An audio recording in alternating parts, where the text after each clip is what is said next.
I like the immediacy of it, I like the physicalness of it, I like the really bright, bold colors and the graphic images that you could create in paper. And I felt that those would translate well into illustration for children's books in particular. My thought process when I start working on a book is, first of all, of course, the little idea of what I want the book to be occurs to me.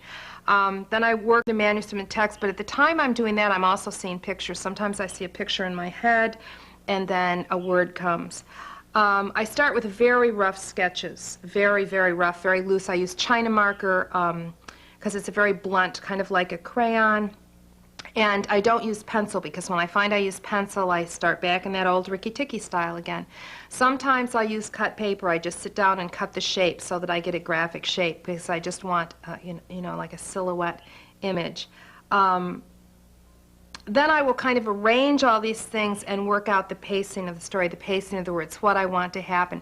Lots of times that's when I make changes. I see that it doesn't work. In count, we had a transition problem when we changed from counting by ones to counting by tens. And so Laura, my editor, and I worked that over. We just kept talking about what could we do. We knew that it needed something. So there's a lot of back and forth with my editor. There's a lot of talking about what I'm working on. And lots of times we come up with a good idea while we're working on this book. I mean, we talk about something and think, ooh, we could use that for another book. So I do the sketches, I do the cut paper, I lay the book out. But again, sometimes I get near the end of the book and I think of an idea how the book would be better, so I start all over again from the beginning.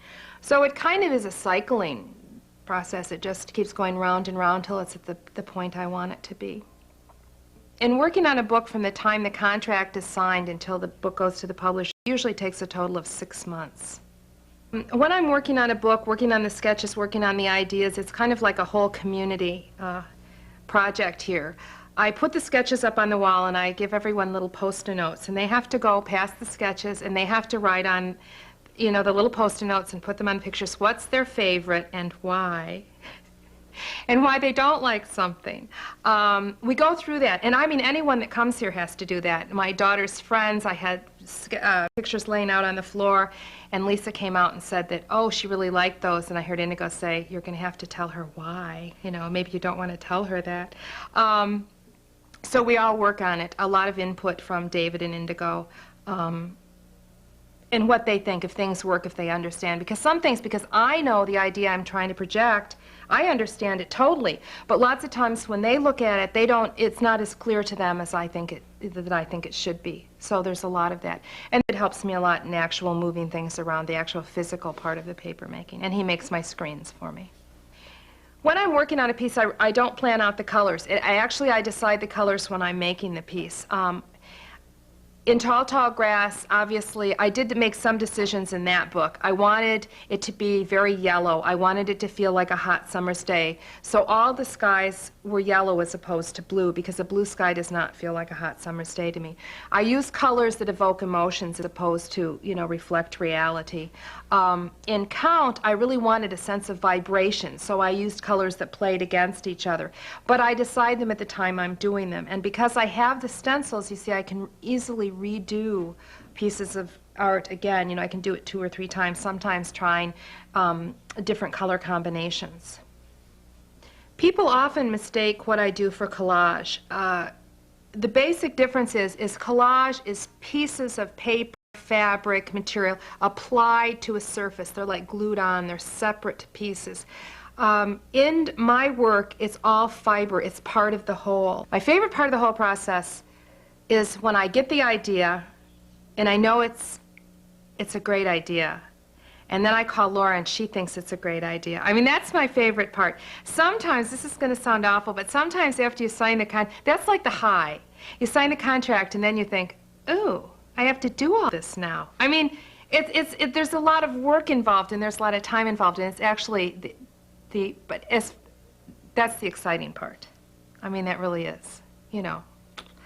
As far as the paper making, I really just love the paper making. I hate cutting the stencils. I don't like cutting the stencils at all. I mean, that's just boring. I love the actual making of the paper. The basic material I use is cotton rag fiber, and I ordered it from Twin Rocker in Indiana, and it's already beaten. Some paper makers make their own fiber. I don't, because it takes too much time, and I prefer to make the art as opposed to the fiber. Now sometimes this has got a little more water in it because I poured a little more water into it. Sometimes if it isn't hydrated enough, I have to add more water to it, and I use the blender. And I have some over here. I've already pulped. Because I want, if it's not hydrated enough, it'll make like clumps in the paper, and those will actually, you know, be in the finished piece. You'll have a flat piece of paper with a big clump of fiber.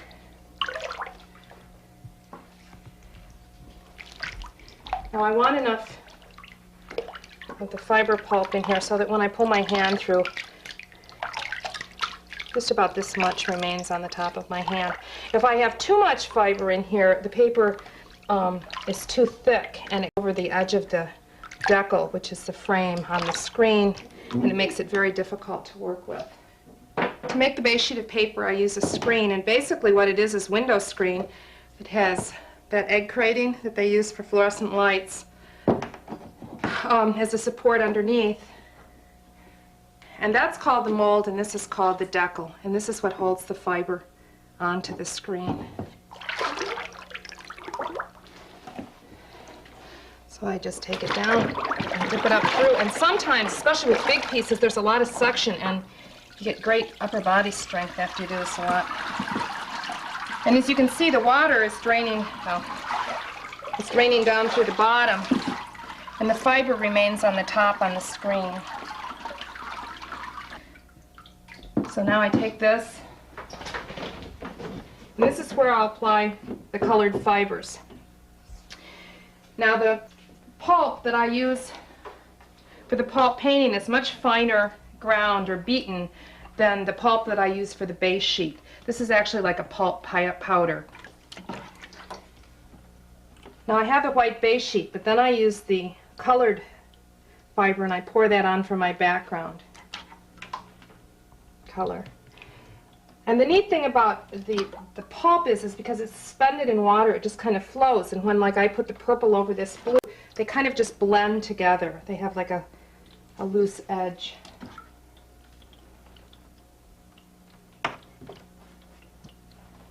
Have like a little cloudy feel.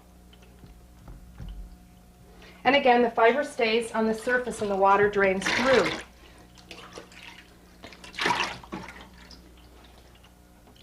I need the water so that the fiber will flow instead of clumping.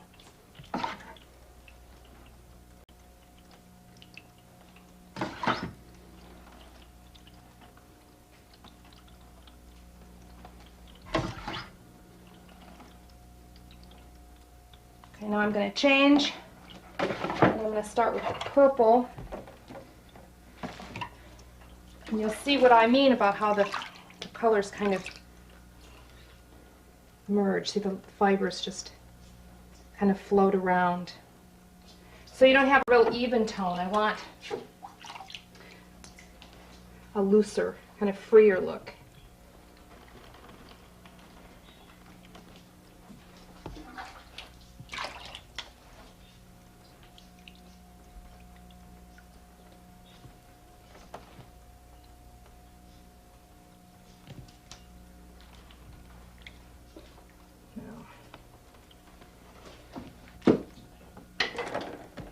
Now these are my sticks that I use so that I make sure that I always have a bleed, which I need in the book so that if I want my art to go right to the edge in the finished book, I need a little extra so that they have art to cut off. So put that down, lay my stencil down in place. And then what I do is basically fill in the cutout areas with pulp. And again, I use the squeeze bottles here because I can get a little more detail. I can get into the little feet.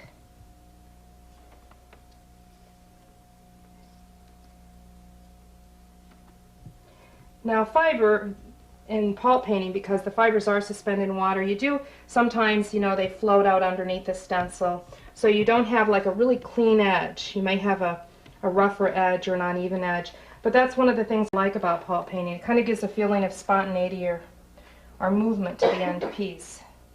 If I wanted a really clean edge, I would just make paper and do cut paper technique.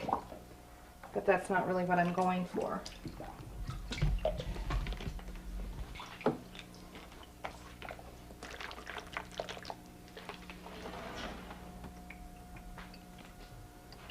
And here again I use the squeeze bottles because it's easier to control in the stencil space.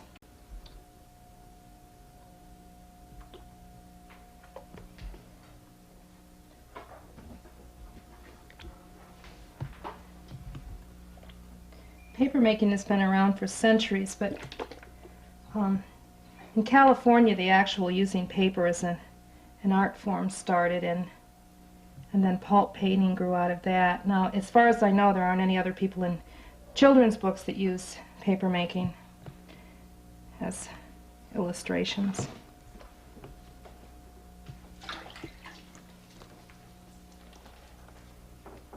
I'll put my little stencil in for the 3.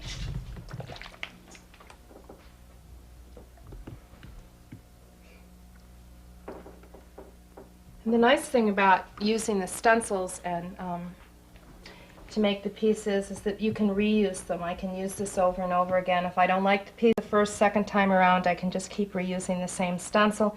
If I want to change positions, I can just cut it apart. So it frees you up, as opposed to if you're I don't have to redraw the whole thing and start actually fresh. I kind of have a head start with the stencils when I'm redoing.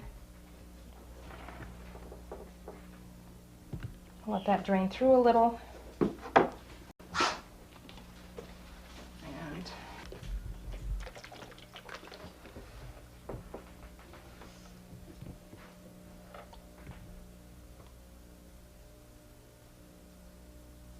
And again, sometimes it's not perfect. I'm not going to have clean edges all over because the fiber will leak under the stencil.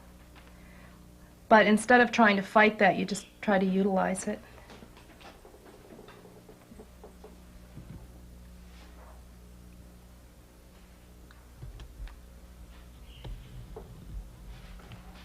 Put the little teeth in.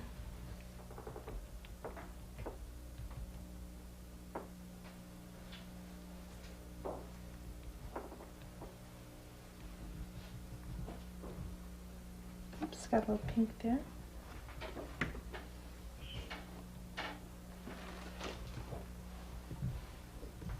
It's always a little bit of a surprise because of the fact when I'm working and the images, I really can't see them against the background because the stencil itself blocks the background. So when I take it off, sometimes it's a wonderful surprise. Sometimes it doesn't look anything like I thought it would, and that's when I have to do it again. Just little fibers, I can just manipulate them.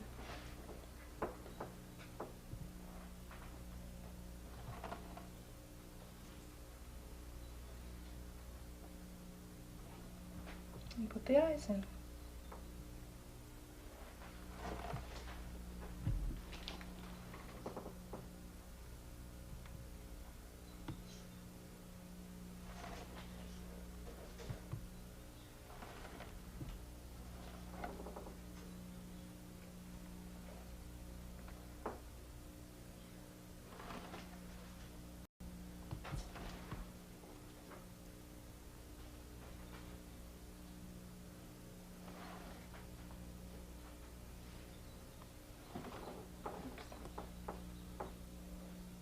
And also, in some areas, if you make a mistake, if I put a color that I really don't like and the stencil's pretty full, I can use a spoon or whatever and pick out that pulp while it's still wet. Like if I didn't like this, see how the stencil's pretty full here, and if I really didn't like that at all, I could take that out with a spoon and put in a new color. Because after the stencils get so full, it is a little more difficult because they want to go over the edge, and then it's very hard to get the stencil off. And sometimes you end up tearing up your work.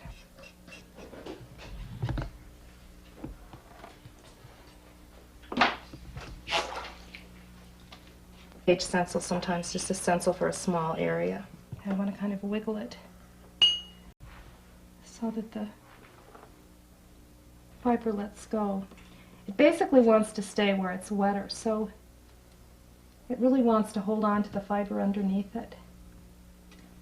But if there's a lot of fiber going up over the edge of the stencil, it kind of pulls it off. Look at these little things.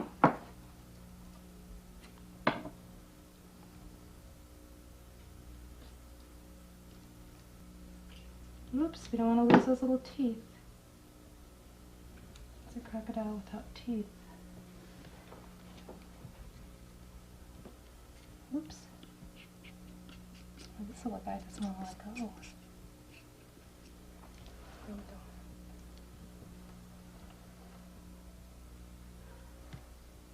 Ta-da! There he is. Take off that little teeny bit for the foot.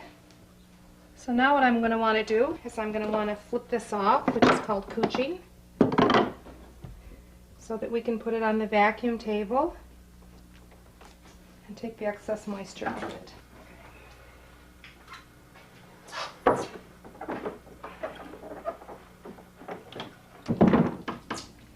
Get out of the vat.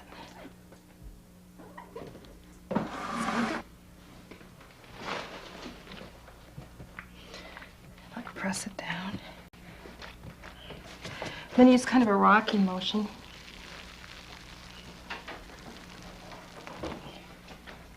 And it's transferred to that pellet. And then, like I said, so that I can move it around, I want it between two pieces. And now what I need to do is I need to take this and move it over to the vacuum table to take out the excess moisture.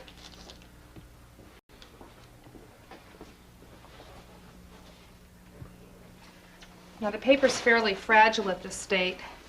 I can move it by myself, but if I don't hold it correctly, sometimes it'll just all fall apart. And that's happened in the past, so I prefer to have someone help me if someone's around. So we have it on here, and then we put foam over it.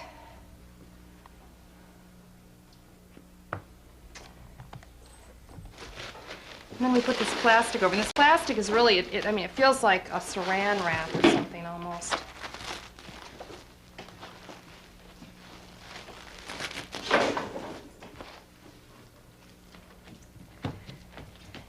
Press it down on the edge so that we get our seal. Plug it in. That's going to be a little loud.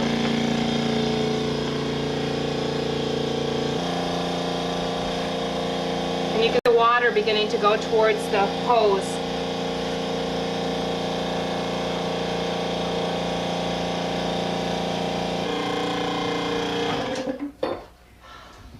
I know, the silence is golden. I remove the plastic and see how the air goes back in and how it was so, whoa! Isn't that neat? It's like magic.